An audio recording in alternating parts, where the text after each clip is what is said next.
Hey guys, I'm so glad you're here with me today. Happy Valentine's Day, by the way. I'm so pumped for today's story. This month, we're learning about kindness. Kindness is showing others that they are valuable by how you treat them.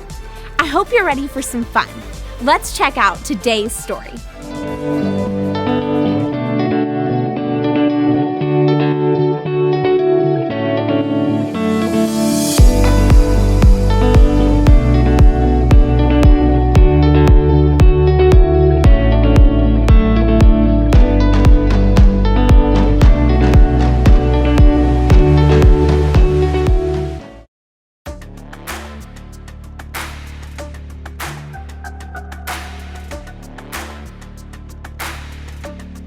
Just the facts of you and me.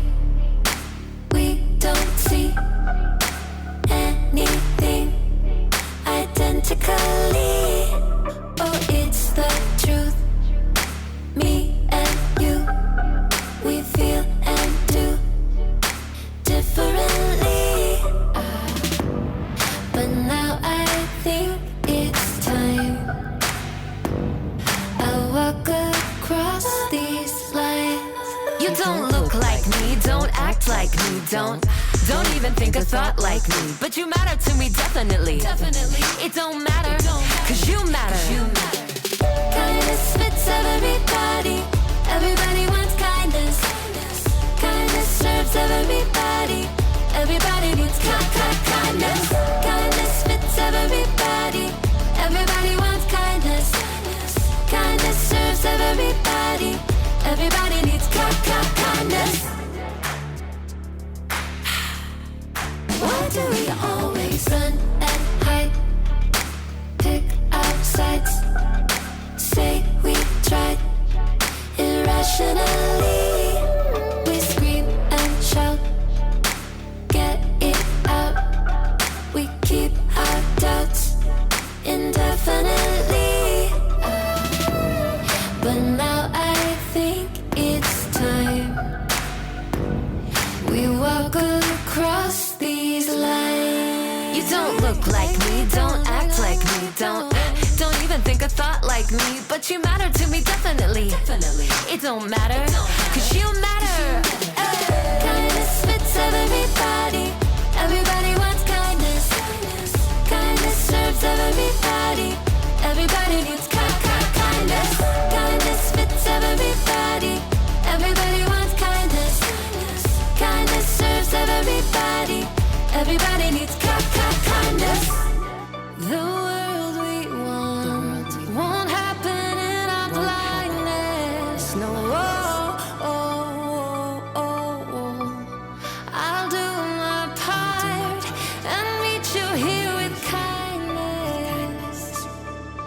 2, 3, 4. You don't look like me, don't act like me, don't even think a thought like me. But you matter to me, definitely. It don't matter, cause you matter. Kindness fits everybody. Everybody wants kindness. Kindness serves everybody. Everybody needs kindness. Kindness fits everybody. Everybody wants kindness. Kindness serves everybody. Everybody needs kindness.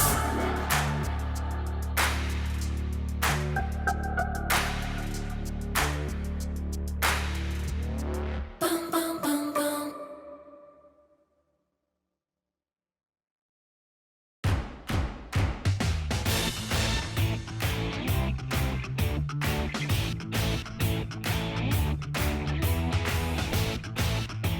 Hey, I'm Haley, and I am just performing one of my many duties as a super fan, and that is sending out fan mail.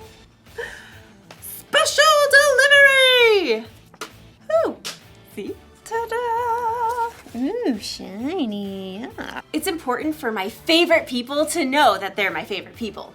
That's part of kindness. Kindness is showing others they are valuable by how you treat them. Dear Kyle, I like your smile. You can shoot basketballs a quarter mile. Let someone else rebound every once in a while. Your biggest fan,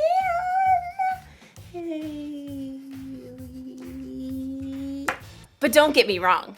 I'm not just a fan of famous athletes. I'm fans of all kinds of people. Dear Mom, you're the bomb. You're like the coolest.com. You make me want to shake a pom-pom. Your biggest fan. Hey. Dear sis.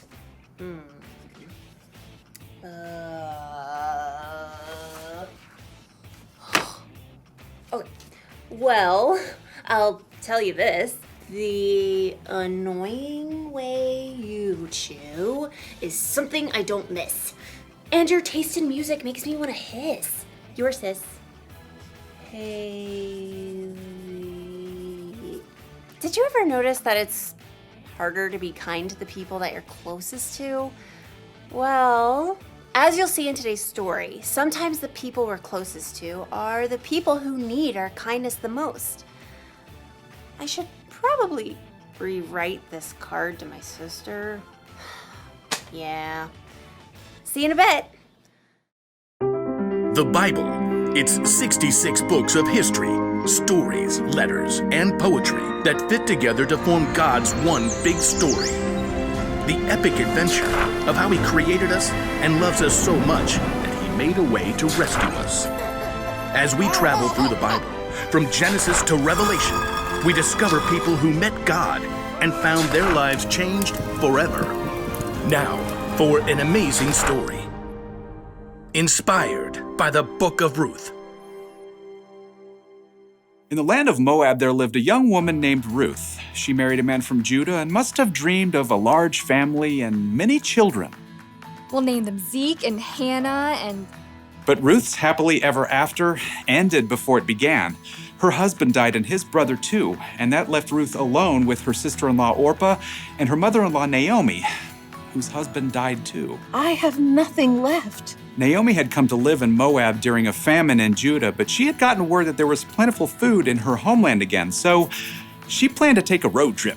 Ruth, Orpah, go back to your family homes. May the Lord show you kindness as you have shown me. So Orpah kissed her mother-in-law and left, but Ruth wouldn't budge. I'm going with you. Look, your sister-in-law is going back to her people. Don't urge me to leave you or to turn back from you. Where you go, I will go. Where you stay, I will stay. Your people will be my people, and your God, my God. Well, okay then. Finally, after a long and dusty journey, the two women arrived in Naomi's hometown of Bethlehem. Everywhere along the road, barley rippled in the breeze, golden and ready to harvest. Is that Naomi? She don't look so good. Don't call me Naomi. The Lord has made my life bitter. I went away full, and the Lord has brought me back empty. Don't listen to them. You just need dinner and a nap. Finding food was their top priority. Some of those barley fields belong to my husband's relative, Boaz. The grain is being harvested right now. Let me go to the fields and pick up the leftovers. Go, my daughter. The law instructed the landowners to leave behind some of the harvest for people who needed food, so Ruth followed behind the harvesters, gathering every bit of barley that fell to the ground. Barley. Let's see. You can barbecue it, boil it, broil it, sauté it. Ruth worked hard in the heat of the day. In the afternoon, Boaz came out to survey the harvest. The Lord be with you. The Lord bless you! Boaz spotted Ruth hard at work and asked his overseer, Who is that young woman? She came back from Moab with Naomi. She asked if she could pick up the extra grain and has barely rested all day. Boaz was moved by Ruth's care for Naomi. He waded through the barley to speak with her. Stay here and follow along where the men are harvesting. I'll make sure no one bothers you. And when you're thirsty, you get a drink from the water jars. Why are you so kind to me, a foreigner? I've been told what you've done for your mother-in-law, how you left your homeland to come here. May the Lord reward you. Boaz offered Ruth bread and roasted grain to eat, and at the end of the day, she was able to bring a large amount of grain home to Naomi.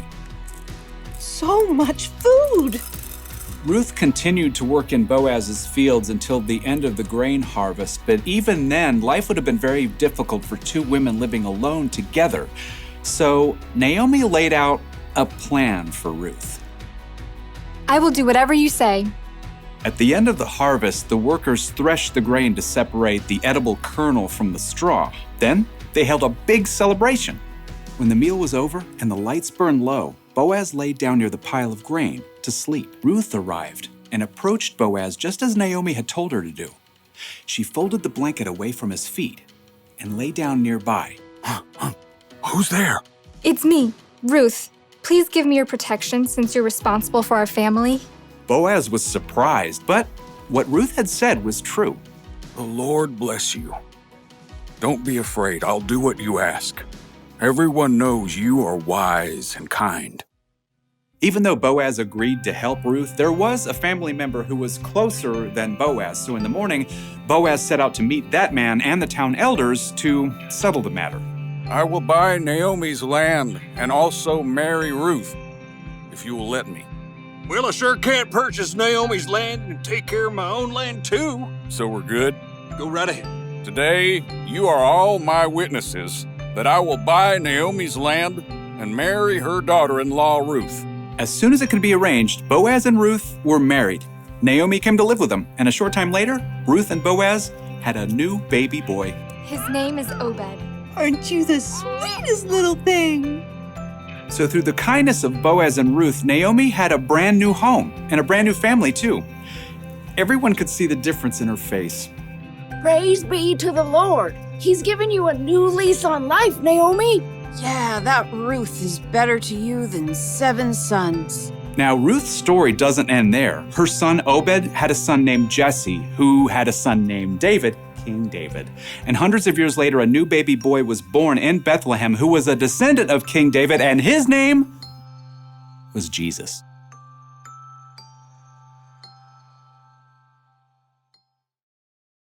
A lot of kindness was being shown in Ruth's story.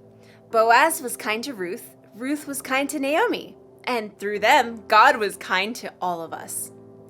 Did you know Ruth was the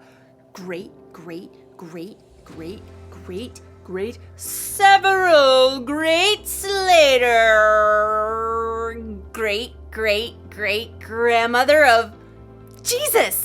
Isn't that amazing? I am a huge fan of Ruth. Dear Ruth, here's the truth. I've been a big fan ever since my youth. Your biggest fan, Haley. Kindness matters, especially when it comes to the people we're closest to, like our family and friends. But the people we're closest to are the people who can also get on our nerves, right? So we're not always kind to them. Or sometimes we assume those people know how we feel about them, so we never tell them. But we shouldn't assume. We should tell people when we care about them. Or send them a letter. Special delivery to Ruth! And we should be kind to our friends and family, even when they get on our nerves, because God can use our kindness to do amazing things in their world. So here's the one thing to remember today. Be kind to your family and friends. Don't let your favorite people forget they're your favorite people. Dear sis, listen to this. If I didn't say I love you, it'd be amiss. Come on over sometime and we'll reminisce. Your sis, Haley. Yeah, there. Well, that's a much kinder card to someone who will be my sister for my entire life. Love you, sis. Yay. See you next time.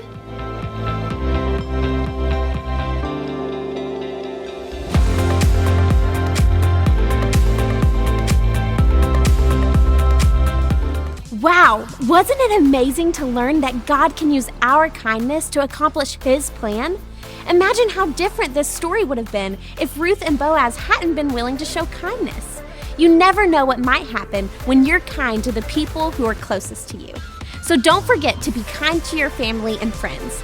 Make sure to check out the weekly devotional guide at foothillschurch.com/online content. I'll see you back next week.